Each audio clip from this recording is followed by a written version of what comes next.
같이 보실 말씀은 요한복음 7장입니다. 요한복음 7장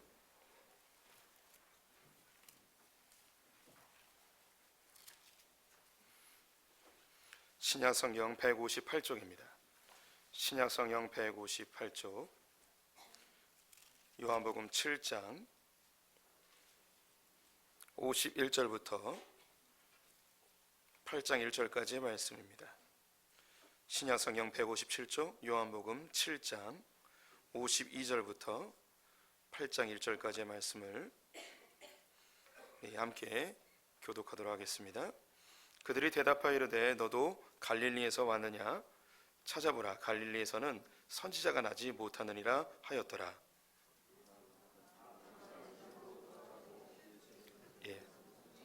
네. 51절부터 읽어야 되는군요. 갈 때가 된 것 같습니다. 51절부터 다시 읽겠습니다. 우리 율법은 사람의 말을 듣고 그 행한 것을 알기 전에 심판하느냐? 그들이 대답하여 이르되 너도 갈릴리에서 왔느냐? 찾아보라, 갈릴리에서는 선지자가 나지 못하느니라 하였더라. 다 각각 집으로 돌아가고 예수는 감람산으로 가시니라. 아멘. 저는 실수가 많지만 실수가 없는 목사님을 소개해드리도록 하겠습니다. 오늘도 변함없이 실수 없이 큰 은혜를 주실 우리 정갑식 목사님 나오실 때에 할렐루야로 크게 환영하도록 하겠습니다. 할렐루야.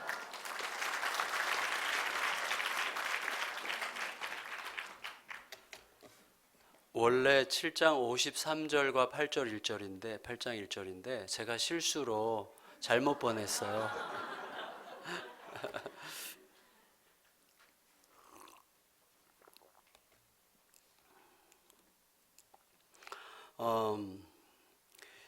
우리가 성경 말씀을 묵상하다 보면 이렇게 자주 있는 일은 아닌데 가끔씩 그 말씀이 이렇게 주목하라고 좀 요청하는 것 같은 느낌을 주는 말씀이 있어요. 이렇게 약간 떠오르는 느낌이랄까? 그래서 그 말씀에 좀 더 머물러서 좀 생각해 주기를 기대하는 것 같이 느껴지는 말씀이 가끔 있을 수 있어요. 그때는 좀 더 머물러 있는 게 좋은데, 제가 새벽에 묵상하면서 새벽에 묵상하는 중에 이게 딱 눈에 잡힌 말씀이었어요. 그래서 특별히 이 8장 53절과 7장 53절과 8장 1절이 다 각각 집으로 돌아가고 예수는 감람산으로 가시니라. 이게 좀 더 들여다보면 좋겠다라는 생각을 하게 만들었는데, 묵상하다 보니까 그 즈음에 저한테 굉장히 필요한, 그리고 항상 우리에게 굉장히 필요한 관점을 준다는 생각을 하게 됐습니다. 다 각각 집으로 돌아갔다 이렇게 얘기하고 있는데, 이 다 각각이라고 말할 때 이 사람들은 이제 초막절이라는 절기에 예수님께서 예루살렘 성전에서 설교 말씀을 하고 계셨는데, 그때 예수님 앞에서 말씀을 이렇게 여러분처럼 이렇게 다 앉아서 말씀을 듣던 분들을 얘기해요. 그런데 이분들이 한 무리죠. 여기 지금 소풍교회 예배당에 앉아있는 한 무리라고 이렇게 할 수 있잖아요. 그런데 자세히 들여다보면 한 무리가 또 아닐 수도 있어요. 이렇게 좀 더 작은 무리로 이렇게 좀 구분 지을 수 있는데, 요 다 각각 집으로 돌아갔다고 할 때 그 다라고 하는 사람들을 좀 더 자세히 들여다보면 7장을 보면 대략 한 세 부류로 나뉠 수 있어요.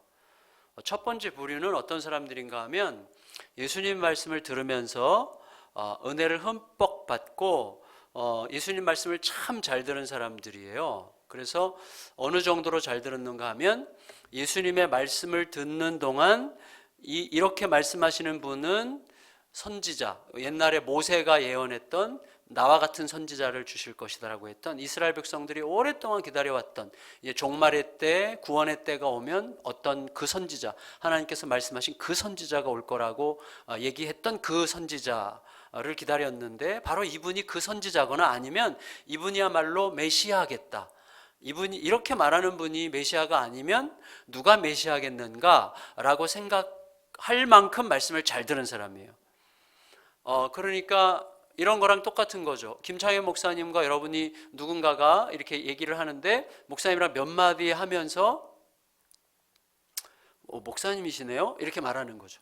우리 아까 밥 먹으러 갔는데 종업원이 저희한테 천국 가세요 그러더라고요. 그래서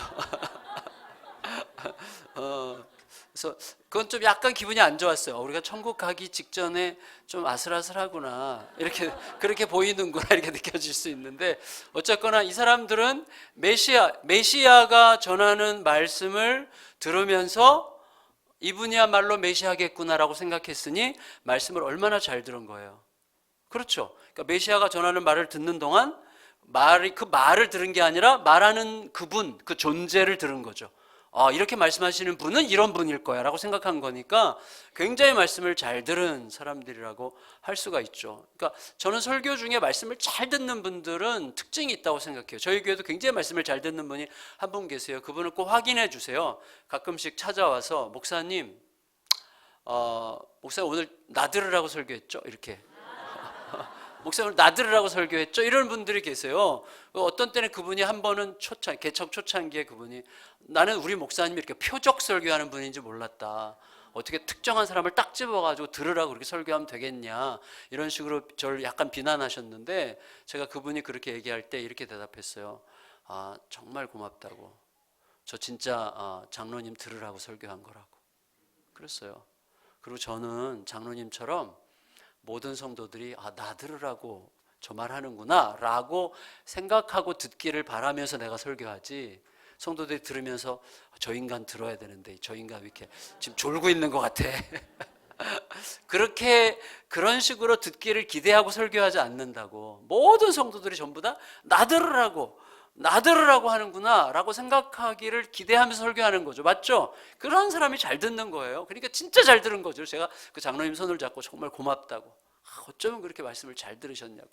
그러니까 이분이 좋아해야 되는 건지 나빠야 되는 건지 모르면서 애매하게 가셨어요. 근데 자, 이 첫 번째 부류의 사람들은 예수님께서 하시는 말씀을 들으면서 와, 이분은 메시아겠구나라고 생각했으니까 말씀을 잘 들은 사람이에요. 두 번째 부류의 사람들도 예수님 말씀을 잘 들은 사람들이에요. 그래서 이 사람들도 거의 예수님을 메시아일 거라고 생각을 했어요. 그런데 갑자기 다른 생각이 끼어들었어요. 그 생각은 뭐냐면 그 당시에 사람들 사이에 떠돌던 어떤 3단 논법이 있어요. 3단 논법. 그게 뭐냐면 갈릴리에서는 메시아가 나올 수 없다. 예수는 갈릴리 출신이다. 그러므로 예수는 메시아가 아니다. 자, 이거는 겉으로는 맞는 말씀이죠. 예수님은 갈릴리 출신이지만 사실은 베들레헴 태생이죠. 그리고 그 당시에 사람들이 메시아는 베들레헴에서 태어난다는 걸 알고 있었어요. 그 당시에 일반 사람들도. 그러니까 예수님에 대해서 좀 더 물어봤더라면 예수님 말씀을 들으면서 이분이야말로 메시아겠구나 생각한다면 우리는 당신이 갈릴리 출신이라고 알고 있는데 혹시 어디서 태어나셨어요? 물으면 되잖아. 사람들은요, 직접 묻는 것보다 그 사람에 대하여 들리는 이야기를 훨씬 더 많이 간직하고 살아요. 직접 가서 묻는 적이 거의 없어요. 그랬대. 그러면 그런 거야. 그런 줄 알고 살아요. 직접 가서 확인해 보는 경우가 거의 없습니다. 그냥 그랬대. 그거 가지고 듣는 것 갖고 살아요. 근데 이게 자칫 잘못하면 얼마나 무서운 이야기예요. 왜냐하면 내 앞에 계신 분을 지금 메시아라고 느끼고 있는데 맞아요. 그분은 메시아야. 근데 그 당시 사람들 사이에 떠돌던 보편적인 어떤 상식 같은 거, 소문 같은 거, 갈릴리에서는 메시아가 나올 수 없다. 예수는 갈릴리 출신이다. 그러므로 예수는 메시아가 아니다. 이런 식의 말은 누군가가 예수 그리스도가 메시아가 아니기를 기대하는 사람들이 만들어서 계속 퍼뜨리면서 예수님은 메시아가 아니어야만 한다는 식으로 사람들에게 강조하면서 퍼뜨린 소문을 사람들은 다 주워 듣고 막 예수님이 막 내 눈은, 내 가슴은, 내 온몸의 세포는 내 앞에 계신 이분이 이런 분이 메시아가 아니면 누가 메시아겠어? 라고 느끼게 하는 반응을 막 일으키고 있는 중에 갑자기 사람들 사이에 떠도는 누군가로부터 전해 들은 어떤 이야기가 내 앞에 계신 메시아를 메시아가 아니라고 단정짓게 만드는 이 비극이 우리들의 삶에 얼마든지 반복될 수 있는 거예요. 이 두 번째 부류의 사람들은 예수님을 메시아라고 느끼다가 갑자기 아니지, 갈릴리 출신이래잖아. 갈릴리에서는 메시아가 나올 수 없대잖아. 그러니까 이분은 메시아가 아니지 라고 생각한 사람들이 두 번째 부류예요. 근데 이 사람들도 말씀을 듣긴 엄청 잘 들은 거죠. 세 번째 부류의 사람들은 누구냐면 예수님께서 이제 설교하실 때 거기에 예수님을 감시하러 온 사람들이 있었어요.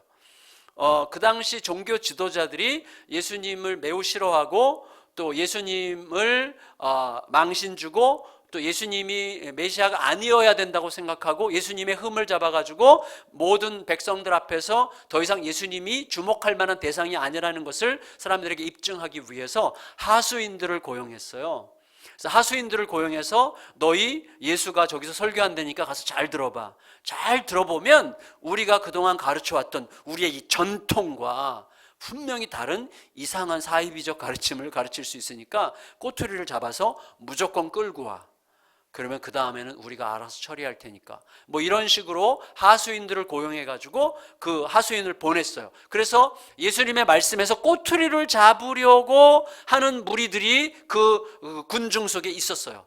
이 사람들이 예수님의 설교를 듣고 나서 이 사람들의 결론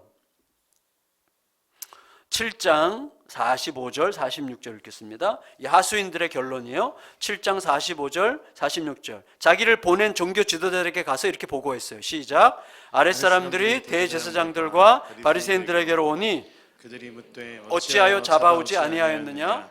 아랫사람들이 대답하되 그 사람이 말하는 것처럼 말한 사람은 이때까지 없었나이다 하니. 이 예수님을 체포하러 간 사람들이 자 보세요. 사람은 목적성 있게 들으면 그 목적성에 맞게끔 들리게 되어 있어요. 그래서 내가 어떤 의도를 갖고 보면 그 의도에 맞게 보여.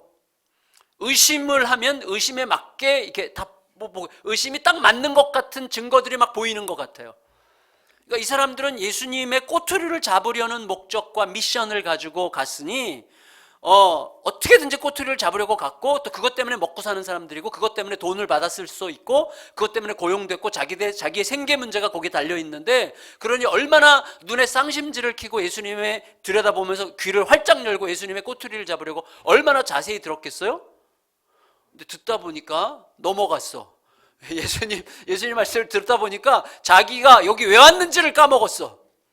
여기 내가 왜 왔는지 보세요. 그것 때문에 먹고 사는데 그걸 까먹었어요. 내가 여기 왜 왔는지. 말씀에 완전히 사로잡히고 말씀이 너무 맛있고 너무 매력적이고 말씀에 완전히 사로잡혀서 이런 분을 체포한다는 것은 말도 안 돼. 그래서 자기들을 고용한 사람들에게 찾아가가지고 이렇게 말하는 분은 우리가 지금까지 본 적이 없습니다. 이런 분을 우리가 체포할 수 없습니다 라고 보고했단 말이에요. 그러니까 이 사람들도 뭐예요? 말씀을 진짜 잘 들은 사람들이죠. 그러니까 이 대략 더 많이 나눌 수도 있겠지만 대략 이 세 부류로 나눌 수 있는데 이 세 부류의 사람들의 공통점이 뭐예요? 말씀을 잘 들었다는 거야. 여기 계신 여러분들처럼 말씀을 잘 들었다는 거예요. 근데 이 세 부류의 사람들의 공통점이 또 하나가 있어요. 그건 뭐냐면 집으로 갔다는 거예요. 다 각각 집으로 돌아가고. 그래서 이게 문제처럼 느껴졌어요. 왜냐하면 세 부류가 다 예수님을 메시아라고 생각했거나 거의 메시아라고 생각한 사람들이에요. 근데 만일에 예수님이 메시아라면 그건 무슨 뜻이죠? 내가 살아왔던 모든 삶의 방향과 내 삶이, 우리 가정이, 역사가 완전히 새로워진다는 뜻이죠.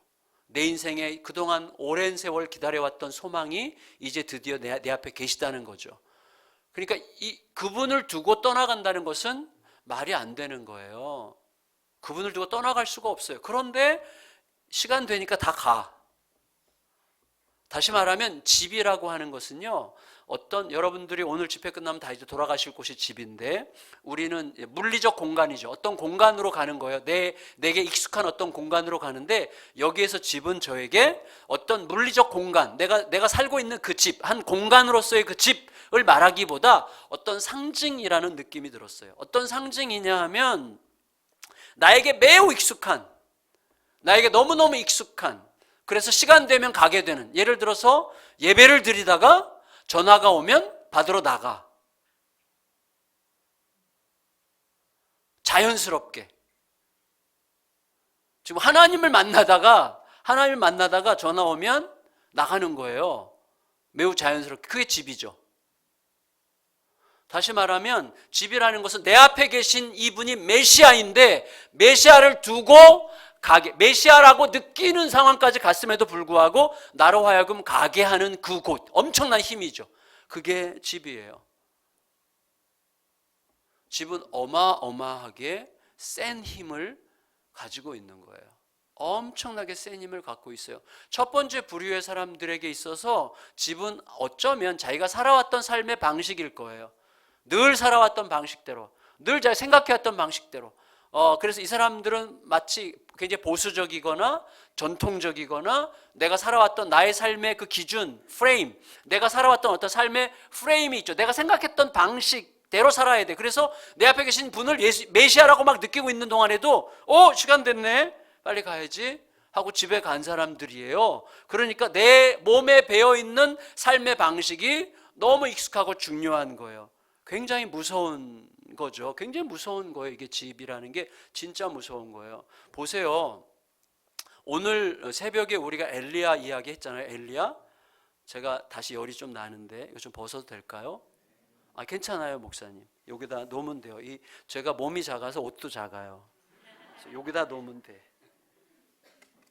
근데 엘리야가 신기한 게 있어요. 오늘 아침에 우리가 18장을 묵상하면서 엘리야가 바알 선지자들 전부 다 잡아 죽인 것까지, 그래서 하늘에서 큰 비가 내린 것까지 우리가 아침에 생각했었죠. 물론 반 이상이 오늘 새벽에 못 오셨지만 용서하겠어요.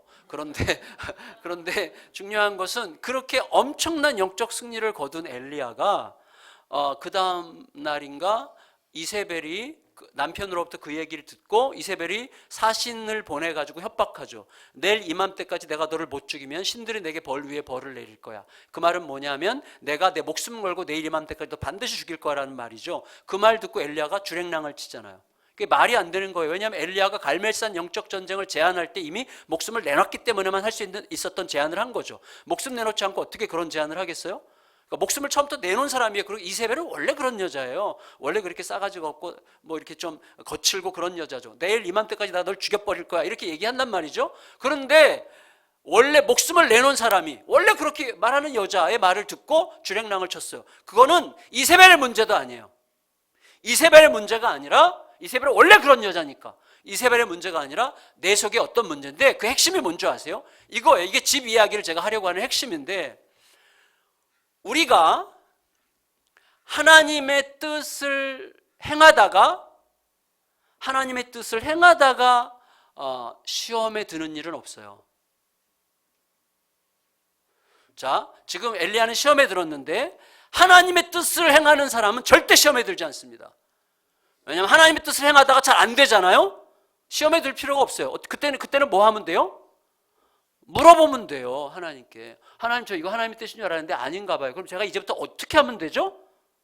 물어보면 되는 거예요. 물어보면 돼요, 하나님께. 근데 안 물었어요.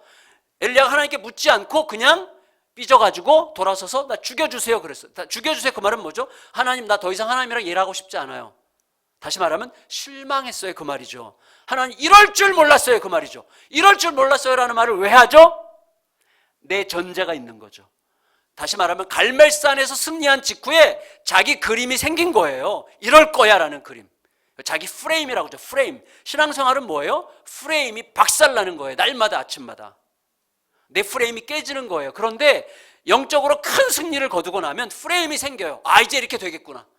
나라가 뒤집어지겠구나. 왕실에서도 어떤 변화가 일어나겠구나. 그런데 그렇지 않았어요. 모든 백성들이 집으로 돌아가고 왕실에도 조금의 변화도 없고 이세벨이 오히려 자기를 죽이겠다고 협박하니까 너무 실망했어요. 그러면서 엘리야 마음속에 형성된 자기 프레임이 뭐예요? 자기의 틀이 뭐예요? 이스라엘의 여호와의 모든 선지자 다 죽여버렸고 나 하나 남았는데 나 죽으면 이 나라에는 희망이 없다. 이게 자기 그림이에요. 그래서 제가 그때 결론을 어떻게 내렸는가 하면, 사람은 하나님의 뜻을 행하기 때문에 시험에 드는 게 아니라 하나님의 뜻인 것처럼 보이는 자기 뜻을 행하려다가 시험에 드는 거예요. 하나님이 뜻인 것처럼 보여. 그럼 우리가 어떻게 할 수 있는가 하면 교회를 열심히 하다가 시험 드는 이유는 간단해요. 하나님의 뜻을 순종한 게 아니라 하나님의 뜻을 앞세워 내 무엇을 추구했기 때문에 시험에 드는 거예요. 내가 정말로 하나님의 뜻을 추구했다면 그 뜻이 이루어지지 않을 때 아닌가 봐요. 하나님 다시 여쭤볼게요. 하나님 제가 이제 어떻게 순종하면 되죠? 라고 물으면 되는 거예요. 안 묻잖아요. 엘리야가 묻지 않습니다. 이유는 뭐예요? 자기 그림이 옳다고 생각하기 때문이에요. 그게 집이에요. 무서운 거예요. 우리에게 프레임이 없는 사람이 없을걸요? 제가 어제인가요? 어제 저녁에 첫날 얘기했나요? 저희 둘째 딸 지금 목사 사모된 둘째 딸. 그 친구가 6살 때 저는요 체질이 아주 좀 별로 안 좋은 체질이에요. 왜냐하면 음식을 많이는 못 먹어. 음식을 조금 먹어. 그리고 간식도 안 먹어요. 근데 음식을 먹을 때 그냥 적당히 먹는데 음식을 한 끼라도 거르면 손발이 저리면서 화가 나요. 저는 굉장히 신경질적이 돼요. 이게 배가 고프면. 그러니까 많이 먹지도 않으면서 한 끼라도 이렇게 조금이라도 늦으면 한 30분이라도 늦으면 약간 초조해지면서 손발이 약간씩 저리면서 약간씩 화가 나면서 막 그래요. 그러니까 식사 시간을 잘 맞춰야 돼요. 그래서 저는 배고픔을 거의 못 느껴요. 근데 배가 고프면 화가 나. 그러니까 이게 참 문제인데 어느 날 아침에 우리 둘째 아이가 걔가 6살 때 아침에 제가 기적적으로 배가 고팠어요.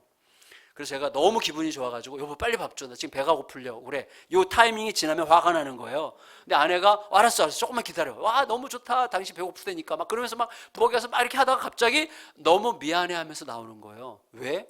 여보 쌀 떨어졌어. 쌀 떨어졌는데 그 교회가 이제 그 부교육자가 수십 명이었는데 수십 명이 같은 사택에 다 몰려 살아. 사모들끼리 얼마나 수다를 떨고 친한지 시간 가는 줄 모르고 쌀 떨어진 것도 모르고 못 사다 놓은 거예요. 돈이 없어서가 아니라. 그래서 제가 약간 신경질을 내가지고 여보 이거 어떻게 쌀이 떨어져? 나 지금 배고프단 말이야. 어떻게? 막 이렇게 좀 투정을 부렸더니 아내가 미안해. 조금만 기다려. 그러더니 6살짜리 둘째 딸을 슈퍼마켓에 보냈는데 슈퍼마켓 갔다 오는데 까만 비닐봉다리에 뭘 달랑달랑 들고 와요.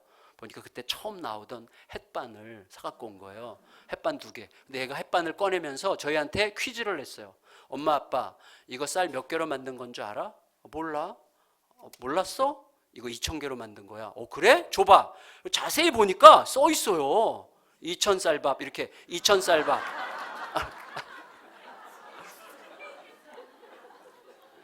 그래서 제가 그때 알았어요. 우리 둘째 딸 6살짜리 머리에는 경기도 이천이라는 개념이 아예 없어요. 경기도 이천을 몰라. 그러니까 숫자 2,000은 알아. 그러니까 2,000쌀밥이라는 단어를 볼 때 완벽하게 해석되는 거예요. 2,000개의 쌀로 만든 밥, 2,000쌀밥이 되는 거예요. 어느 정도로 확신하냐면 엄마 아빠를 그것도 몰랐어? 라고 꾸짖을 만큼 확신하는 거예요. 엘리야가 딱 그거예요. 자기 그림, 자기 경험과 자기 생각으로 만들어진 자기 그림. 갈멜산 승리 이후에 나라가 뒤집어질 거야. 이 나라에서 소망은 나밖에 없어. 모두 다 잡혀 죽었고 아무도 없고 나처럼 열심히 있는 사람이 없는데 나 죽으면 이 나라는 더 이상 희망이 없어 라고 하는 자기 그림이 너무나 확실해서 하나님께 막 항변하면서 하나님께 야단을 쳐요. 하나님! 하면서 막 하나님을 꾸짖어. 그 정도로 우리의 프레임이라는 것은요, 내 틀이라는 것은요 진짜 무서운 거예요. 얼마나 웃긴 거예요? 엘리야가 나중에 엄청나게 창피했죠. 하나님께서 너 말고도 7,000명 있어. 그러니까 우리 안 모르니까 모르는 거. 물어봤으면 알았을걸요. 하나님 제가 저 어떡하죠? 야 걱정하지 마. 7,000명 내가 남겨놨으니까 걔네들이랑 어떻게 해가지고 저 동역을 잘해라. 뭐 할 수도 있겠죠. 안 물어보고 삐지는 거예요. 우리들이 왜 그러냐면 하나님이 뜻인 것처럼 겉으로는 보이는데 사실은 그 겉으로 하나님이 뜻인 것처럼 보이는 그것을 앞세워서 내 야망과 내 야심과 내 그림과 내 성취욕과 내 무엇을 구하기 때문에 그게 안 되면 낙심하고 좌절하고 깨지는 거예요. 그게 집이에요. 집은 무서운 거예요. 두 번째 부류의 사람들에게 있어서 집은 뭐겠어요? 사람들 사이에 사람들의 시선이겠죠. 사람들의 시선. 나는 분명히 이분을 메시아라고 느끼고 있는데 사람들 모두가 다 갈릴리 출신은 메시아일 리 없다라고 얘기하는데 내가 괜히 이 사람을 메시아라 그러면 나만 병신되는 거 아니야? 이런 식으로 생각한 거죠. 제 셋째 동생이에요. 병신. 갑신, 을신, 병신 이렇게. 죄송해요. 제가 이렇게 헛소리를 잘해. 근데 어쨌거나 제가 막내예요, 막내. 네. 저는 사실 어떻게 해석하냐면 제 이름을 어릴 때 엄청 싫어했어요. 갑신이 뭐야, 갑신. 너무 촌딱 같잖아요. 그때 또 한참 유행하던 노래가 김세레나의 갑돌이와 갑순이. 와, 정말 싫었어요, 제 이름이.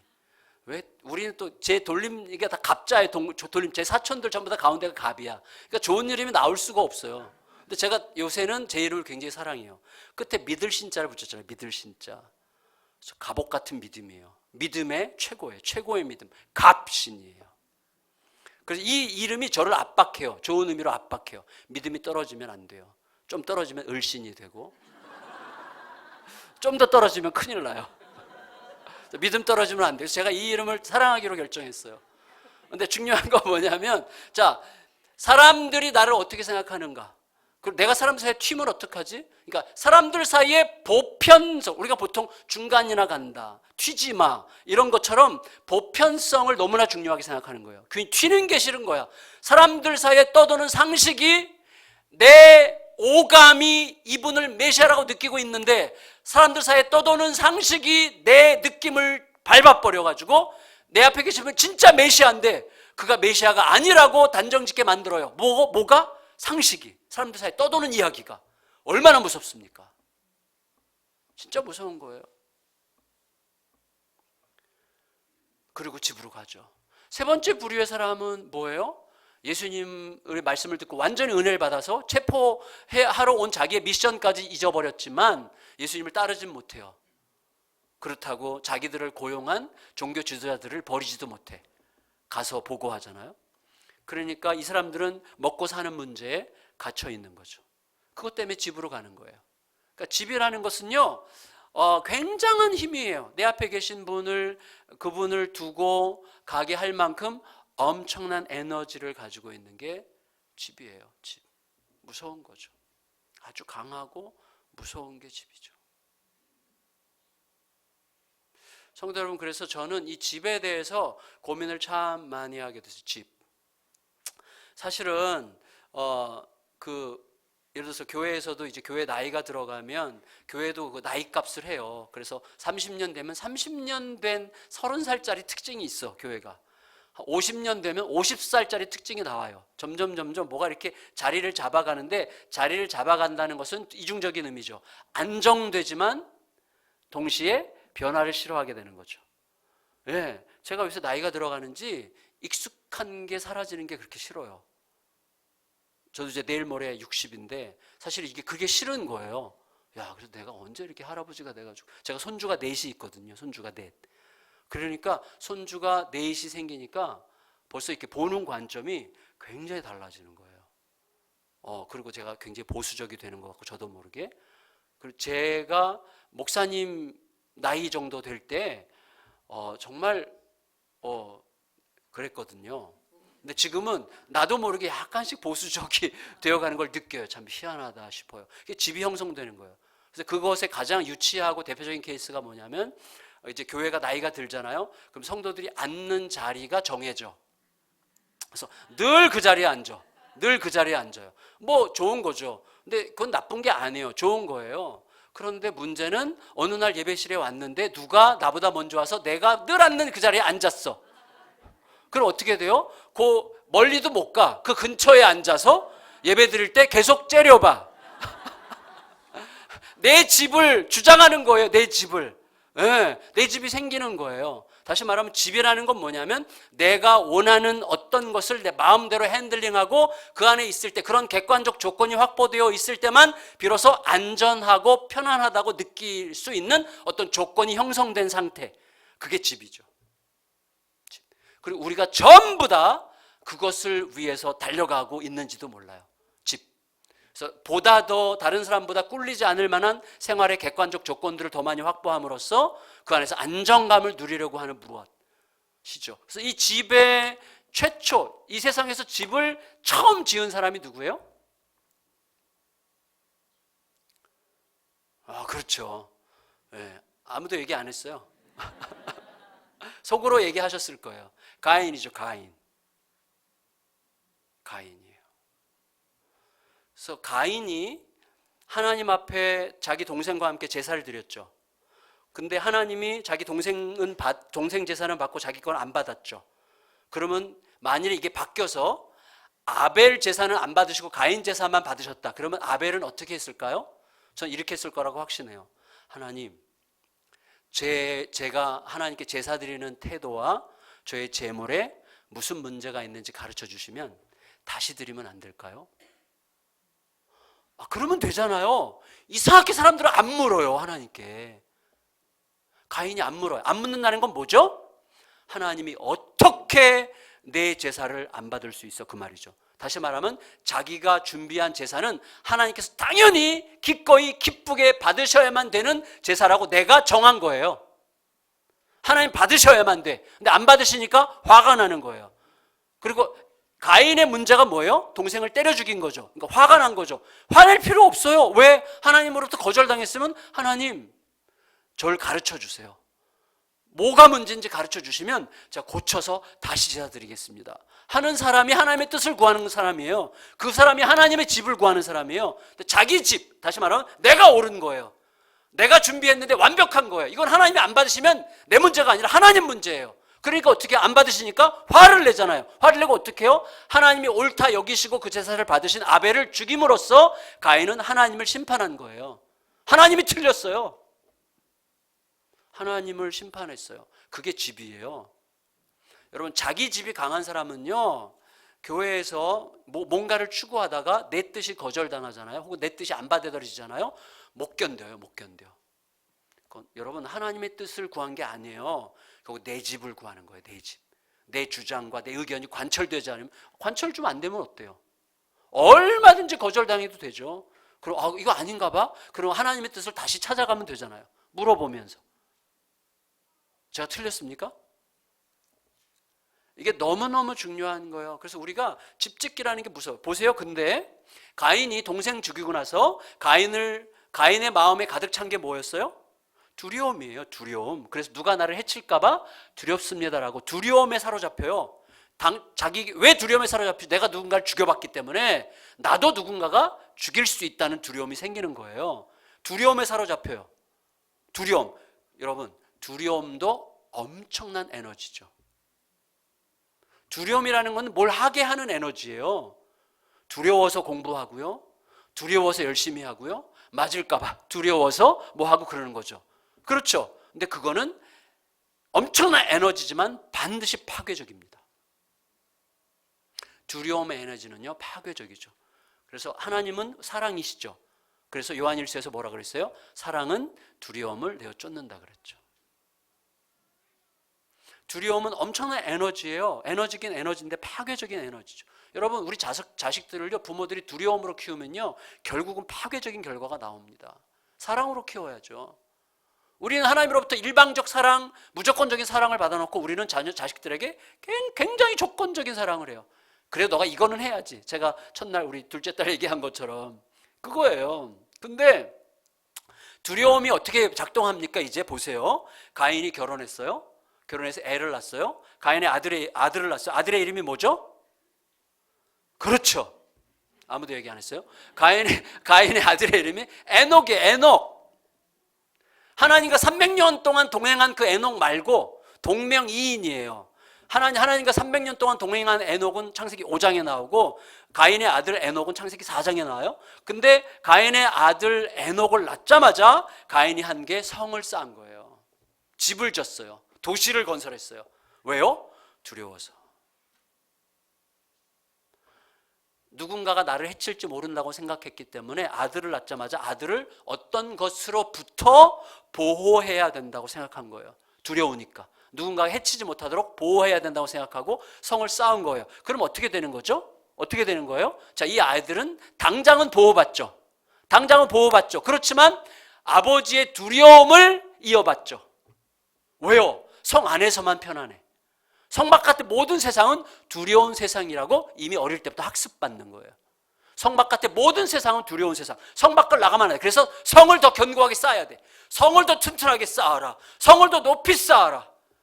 이 성이 없으면 나는 죽어. 이렇게 생각하는 거예요.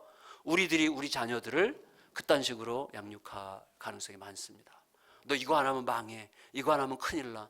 저희가 학교를 하거든요. 저희가 이제 개척 3주년 때 학교를 시작해서 지금은 이제 고3까지 꽉 찼는데 이번에 입시생들이 있어요. 저는 오리엔테이션 할 때, 제가 인사말 할 때 학부모들 오리엔테이션 우리 이제 알아보러 온 그 입학 설명회 할 때 학부모들이 그렇게 얘기해요. 좋은 대학 보내고 싶은 분들은 우리 학교에 자녀들을 보내지 마십시오. 저희 학교가 좋은 대학을 못 보내거나 안 보낼 거라는 말씀은 아닙니다. 그러나 좋은 대학 보내는 게 우리의 목적은 아닙니다. 우리는 예수 그리스도에게 완전히 사로잡혀서 예수 그리스도의 사람이 되어서 세상이 두렵지 않은 사람을 키울 겁니다. 세상이 두렵지 않고 세상과 충돌해서 하나님의 가치를 가지고 세상에 도전할 수 있는 사람을 키울 건데 여기에 동의하는 사람만 보내세요. 그래요. 그래서 저희는 좋은 대학 안 보내도 되는 부담을 갖고 학교를 하고 있어요. 이번에 고3 7명 졸업자가 나왔는데 5명이 대학을 잘 갔어요. 그런 거랑 상관없어요. 막 우리가 어디다 몰두하냐랑 상관없어요. 근데 나머지 한 명은 자기가 일부러 대학 진학을 포기하고 5년 동안 그냥 놀겠대요. 하고 싶은 거 하겠대. 난 너무 좋은 선택이라 그랬어요. 진짜 좋은 선택이다. 하고 싶은 거 마음대로 하면서 너의 마음에서 가슴에서 울리는 그것을 하면 돼.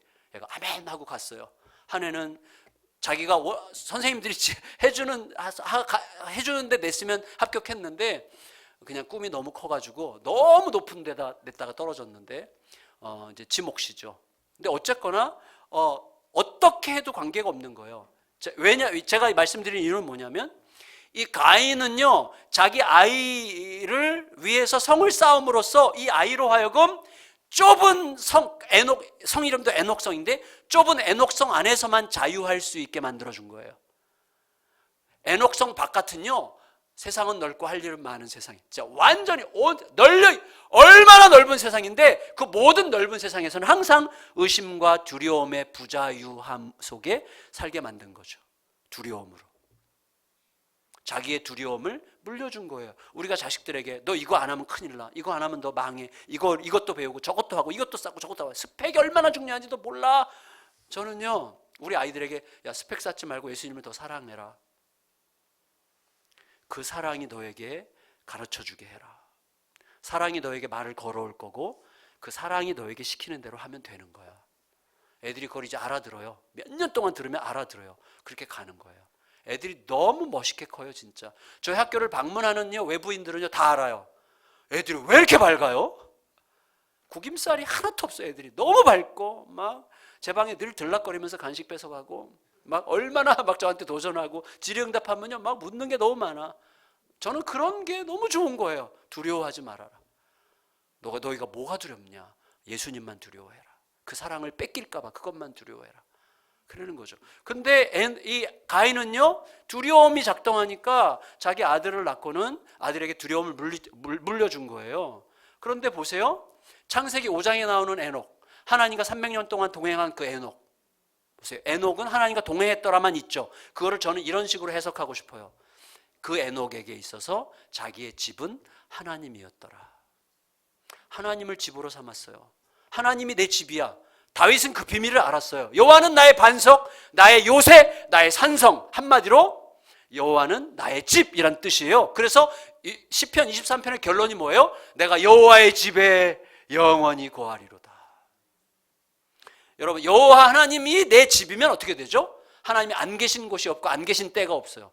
어딜 가나 자유로워.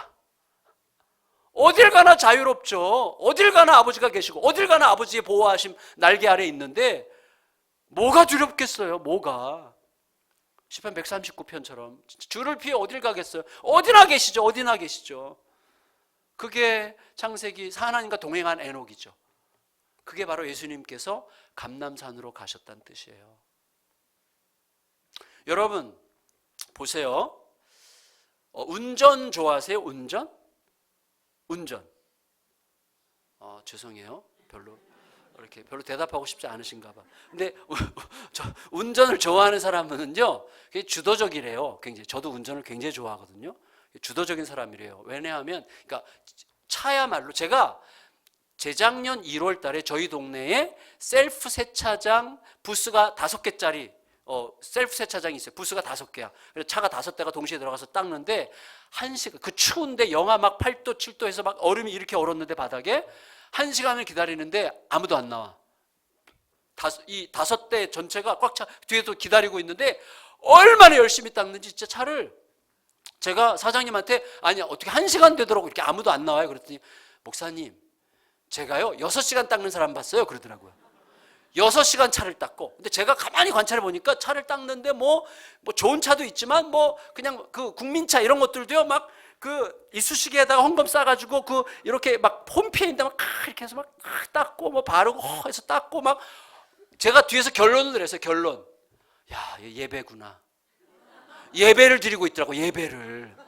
왜 그 자동차를 그렇게 예배하고 있는가를 생각해 봤더니 이 자동차가 너무너무 중요한 거예요. 왜죠? 그게 가장 상징적인 집이에요. 집이에요, 자동차가. 그래서 운전석에 딱 앉으면 어떻게 되죠? 자동차의 속도, 방향, 실내 공기, 실내 냄새, 실내의 모든 문화적인 활동들, 클래식을 틀 건지, 락을 틀 건지, 대단 프로그램을 틀 건지, 모든 거 내가 다 조종해. 운전석. 내 세상이에요, 거기는. 내 세상. 그래서 운전석에 앉았을 때 제일 힘들 때가 언제예요? 조수석에 앉은 그 주둥이가 조수석에 앉은 이가 계속 이래라 저래라 할 때, 여보 빨간불이야 빨리 서, 여보 파란불이야 빨리 가, 막 이혼하기 직전까지 가는 거야. 너무 화가 나. 나도 다 알거든. 이게 지금 내 세상인데 남이 내 세상 건드리는 거예요.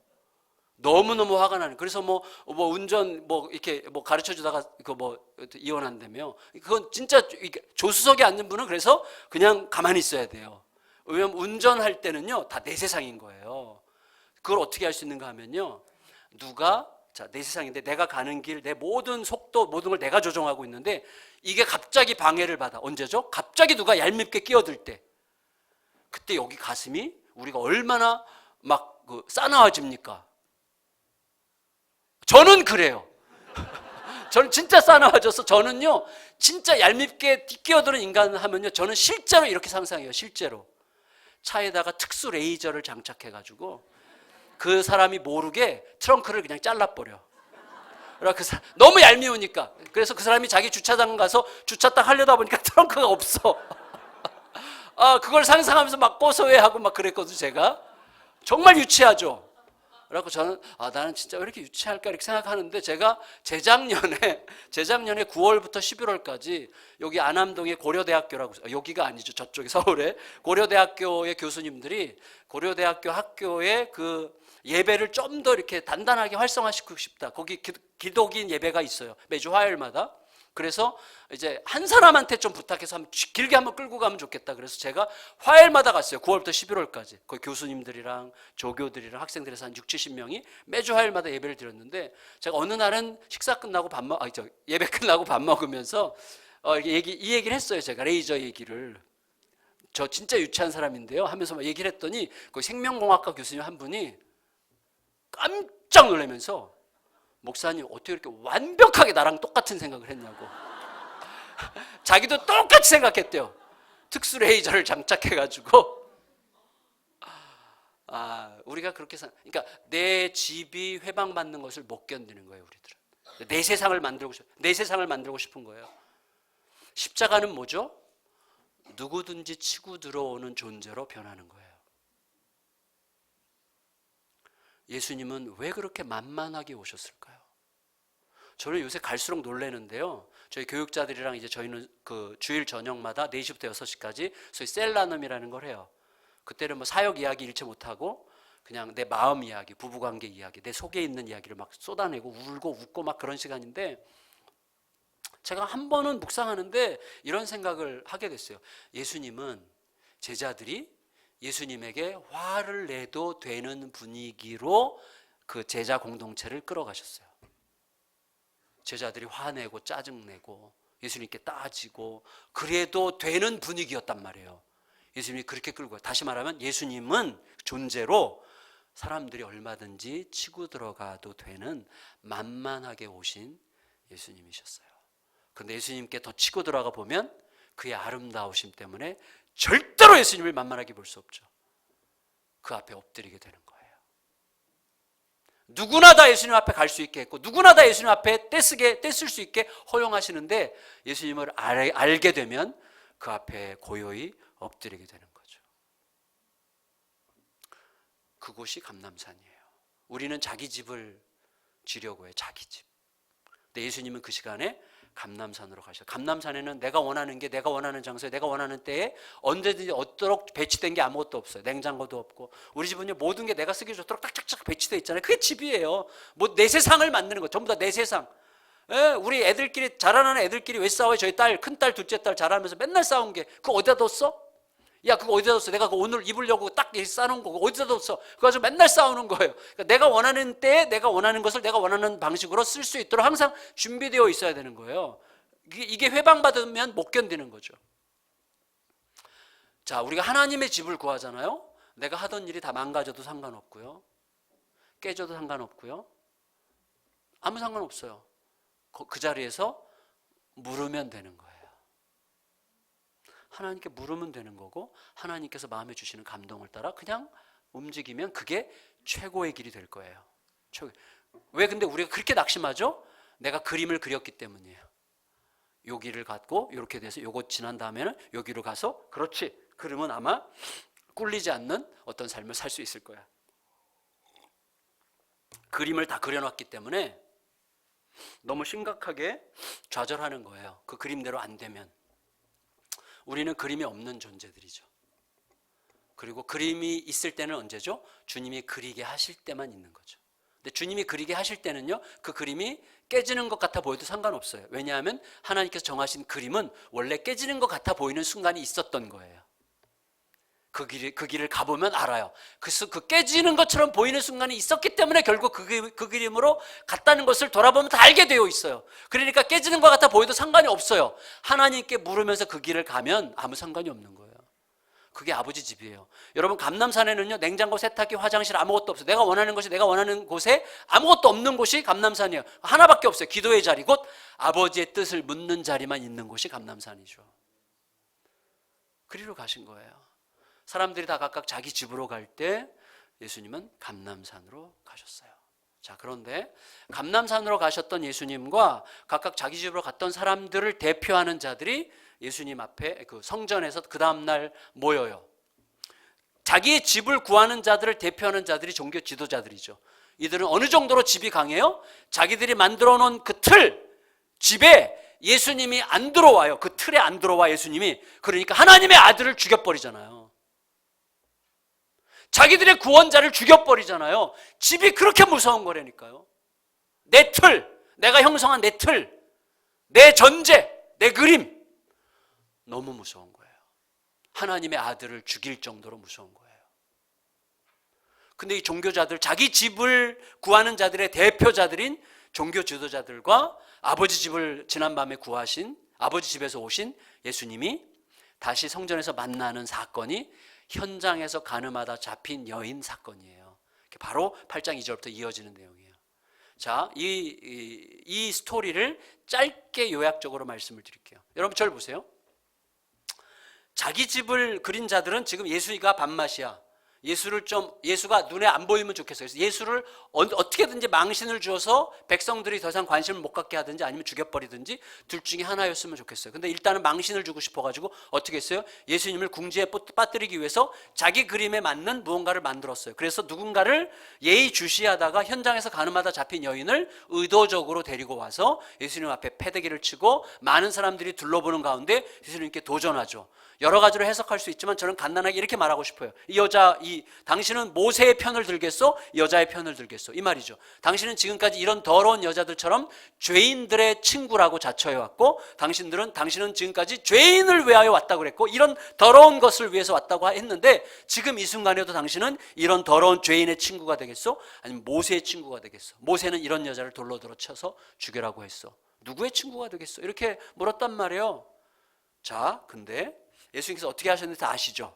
예수님께서 어떻게 하셨어요? 그 얘기를 듣고 조용히 자리에 앉으셔서 땅에다가 뭔가를 쓰셨어요. 그리고 일어나서 한마디 하시고 그 다음에 땅에 앉아서 뭔가를 또 쓰셨어요. 그러니까 땅에 앉아서 쓰신 게 위아래에 있고 가운데 한마디 하신 거죠. 아시듯이 일어나신 거예요. 이건 굉장히 중요하죠. 언제 일어나죠?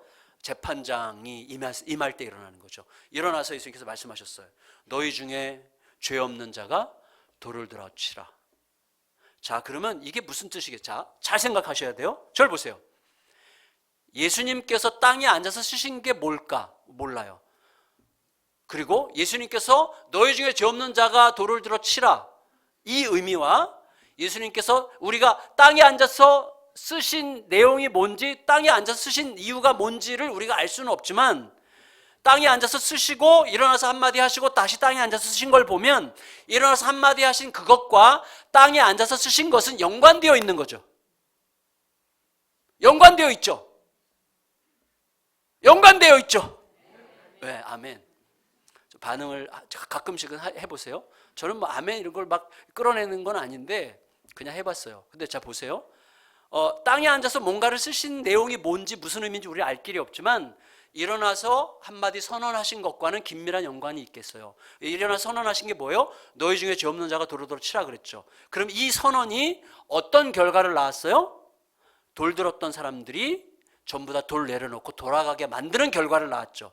다시 말하면 근데 돌 들었던 인간들, 종교 지도자들과 백성들이 이 여자를 돌을 들어 치고 그리고 이 여자를 침으로써 예수님도 함께 정죄하려고 독이 올랐던 인간들이 그 한마디를 듣고 돌 내놓고 돌아갈 인간들입니까?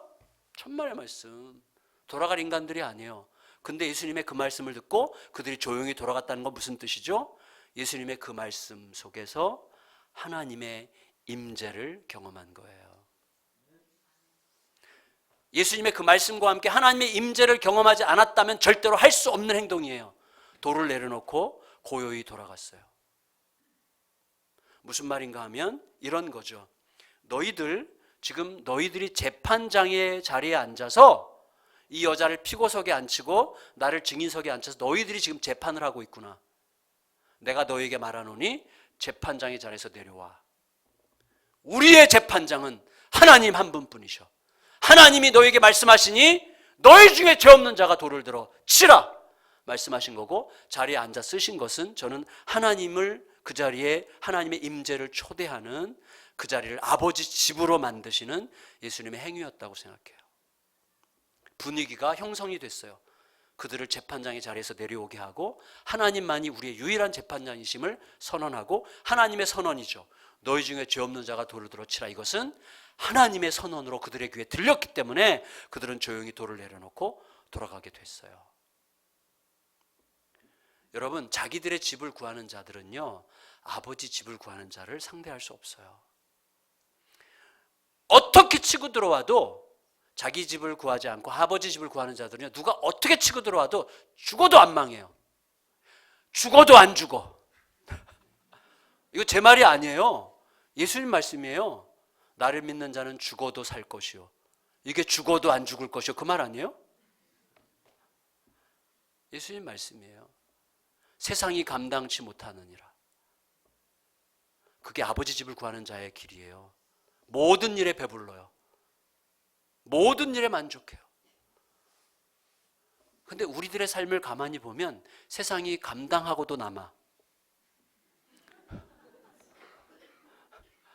여러분, 세상이 어떻게 별 난리를 쳐도 우리들은 그냥 우리 길을 꿋꿋하게 가면 되는데, 세상에 조금만 난리를 쳐도 어떡해.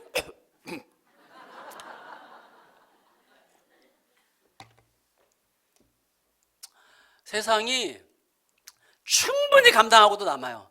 우리를 갖고 놀려면 얼마든지 갖고 놀 수 있어요. 돈으로, 명예로, 자존심으로, 상처로 다 우리를 갖고 노는데, 우리는 세상이 갖고 노는 대로 장단을 잘 맞춰서 세상이 충분히 재밌게 감당해요, 우리들을. 히브리서는 우리를 세상이 감당치 못하는 존재라고 했어요. 누구만 세상이 감당치 못해요? 아버지 집을 구하는 자만. 자기 집을 구하는 자는요, 세상에 갖고 놀기가 굉장히 쉽습니다. 조금만 건드리면 돼요. 벽에 구멍 하나 내잖아요. 내가 견고히 쌓아놓은 벽에 구멍 하나 내잖아요. 못 살아. 불안해서 못 살아요. 근데 에녹처럼 하나님과 동행하면요, 낼 벽도 없어. 누가 벽에다 구멍 내면 바람 잘 통해서 좋네. 야, 그냥 벽 허물어. 너 허물고 싶어, 허물어. 아무 상관없어. 말하자면 그렇게 되는 거예요. 그래서 여러분, 그 자리, 그 성전의 자리에 누구만 남았어요? 다 돌아가고 구원자 예수 그리스도와 죄인인 여자 둘만 남았어요. 그곳이 아버지 집이에요. 다시 말하면 교회가 아버지 집이 되려면 구원자 예수 그리스도와 죄인들만 있으면 돼요. 거기에 재판장, 검사 이런 사람들이 자기 검사의 자리에 앉아 있고 막 재판장의 자리에 누군가가 앉아 있으면 그건 더 이상 아버지 집이 아니에요. 서로의 틀로 서로를 찌르고 피 흘리고 깨뜨리고 망가뜨리고 박살내고 분노와 원한만 남는 그런 공동체가 이 땅에 막 완전히 쎄고 셌잖아요. 너무 슬프죠. 너무 슬퍼. 예수의 몸을 어떻게 그렇게 만들 수가 있어요? 왜 그래요? 전부 다 교회에 와서 아버지 집에 와서 자기 집을 구하기 때문이에요. 아버지 집을 구하면요 진짜 너무너무 자유로워요. 진짜 자유로워요. 진짜 자유로워요. 네, 저희 교회는 이제 위치가 특수해가지고 대중교통이 안 다니는 대신에 주차장이 넓고 차댈 때도 많고 그리고 바람도 세게 불고 소똥 냄새도 나고 막 그래요. 아주 농촌의 그 향취가 크득한 곳이에요. 그래서 저희는요 교회를 완전히 개방해도 아무도 관심이 없어. 네, 그러니까 아주 편안해. 저희 교회는 교회를 지키는 분이 없어요. 그냥 다 열어놓고 개방해요. 누가 좀 가져가면 그냥 가져가게 둡시다. 그래서 사람들이 지나다니면서 와서 기도하고 뭐 이렇게 이제 지내는데 되게 편안해요. 이제 건축하고 들어간 지 6년 됐는데 아무 문제도 없어요. 아무 문제도 없어요. 그래서 하여튼 잘 지내고 있어요. 물론 이렇게 너무 강조하다 보면 이제 도둑 맞더라고요. 그런 일이 생기면. 그러니까 이렇게 너무 뻐기면 안 되는 거죠. 근데 어쨌거나 마지막으로 이 말씀을 드릴게요. 아까 제가 말씀드렸어요. 성경의 많은 인물들 중에서 아버지 집을 구한 대표적인 사람이 다윗이죠. 다윗. 아버지 집을 구하여 산다는 게 뭔가를 다윗이 엿보게 해준다고 생각이 돼요. 다윗의 시편 23편은요 1절 여호와는 나의 목자시니 내가 부족함이 없으리로다. 이거는 다윗의 고백이고 저는 4절은 간증이라고 생각해요. 4절 내가 사망의 음침한 골짜기로 다닐지라도 해를 두려워하지 않을 것은 주께서 나와 함께 하심이라. 주의 지팡이와 막대기가 나를 안위하시나이다. 그리고 4절을 가만히 묵상해 보면요 약간 흥미로운 게 있는데 내가 사망의 음침한 골짜기로 다닐지라도라고 하는 목동의 고백에서 사실은 사망의 음침한 골짜기가 아니라 원래는 생명의 골짜기여야만 해요. 왜냐하면 양들을 치다가 양들이 풀을 뜯어먹고 나서 물을 마시려면 골짜기로 가야 돼요. 팔레스타인은 물이 골짜기에 있죠. 그래서 골짜기로 들어가서 물을 마시는데 그 생명의 골짜기죠. 물 마시고 생명을 얻으니까 생명의 골짜기가 갑자기 사망의 음침한 골짜기로 바뀌는 거예요. 왜냐하면 거기 물 마시러 양들만 오는 게 아니잖아요. 곰이 오고 사자가 오면 조금 전까지 생명의 골짜기였는데 갑자기 사망의 음침한 골짜기로 바뀌는 거예요. 그때 또다시 이 골짜기를 생명의 골짜기로 바꾸는 게 있었으니 그게 지팡이와 막대기였어요. 다윗이 목동으로서 지팡이와 막대기를 막 휘두르면 사자들이 도망가고 곰들이 도망을 갔단 말이에요. 근데 나중에 생각해 보니까 이거는 말이 안 돼. 사실은 이따만한 곰 아무리 때려야 곰이 시원해 이쪽도 막 이렇게 하지 않겠어요? 막 사자가 어떻게 막대기가 상대가 되겠어요? 그런데 막대기를 휘두르면 얘네들이 도망을 가니 나중에 시 속에서 다윗이 고백하는 거죠. 이것은 내 지팡이와 내 막대기가 아니라 주의 지팡이와 주의 막대기다 하는 거죠. 근데 특별히 막대기죠. 막대기. 이 막대기가 언제 효력을 발휘하는가 하면 자, 이 무기력한 거죠. 무기력한 게 사자와 곰을 이겼기 때문에 주의 막대기가 된 거예요. 주의 막대기. 그러니까 이길 수 없는 게 이긴 거죠. 그 대표적인 케이스가 뭐냐면 다윗과 골리앗의 싸움이에요. 골리앗은 자기 집으로 중무장한 대표적인 사례죠. 골리앗. 등치도 산만하죠. 그 당시 팔레스타인 최장신이거나 가장 등치 좋거나 싸움 엄청 잘하고 최고의 장수죠. 그런데다가 갑옷으로 이렇게 두르고 뭘 쓰고 완벽하게 감추고 자기 앞에 또 방패 들고 가는 또 꼬맹이 하나 세우고 완벽하게, 다시 말하면 완벽한 자기 집이에요. 이게 골리앗이에요. 골리앗. 다윗은 아무것도 걸치지 않았어요. 사울 왕의 외투가 거추장스러워서 맨몸으로 갔어요. 무엇으로? 여호와의 이름으로 갔어요. 자, 그런데 그러면 하나님의 집과 자기 집의 싸움이에요. 골리앗과 다윗의 싸움이. 근데 우리가 보통 어떤 사람은 그래요. 다윗과 골리앗의 싸움이 다윗은 포병이었고 골리앗은 보병이었기 때문에 보병은 포병을 이길 수 없다. 그렇게 해서 다윗과 골리앗이라는 책이 있어요. 그래서 굉장히 합리적이고 은혜가 없는 책인데 저는 그 책 읽고 그냥 별로 실망했는데 이 말씀을 사무엘상 17장을 묵상하다가 제가 깜짝 놀랐어요. 뭐냐면 우리는 보통 다윗이 이렇게 물맷돌을 던져서 싹 던질 때 골리앗이 워낙에 등치가 커서 둔해가지고 걸을 때도 이렇게 걷고 너무 무거워서 몸이, 그리고 물맷돌이 날라올 때 어이 뭐야 그러다가 이렇게 딱 맞고 쓰러졌을 거라고 생각하는데 아니에요. 골리앗은 굉장한 장수죠.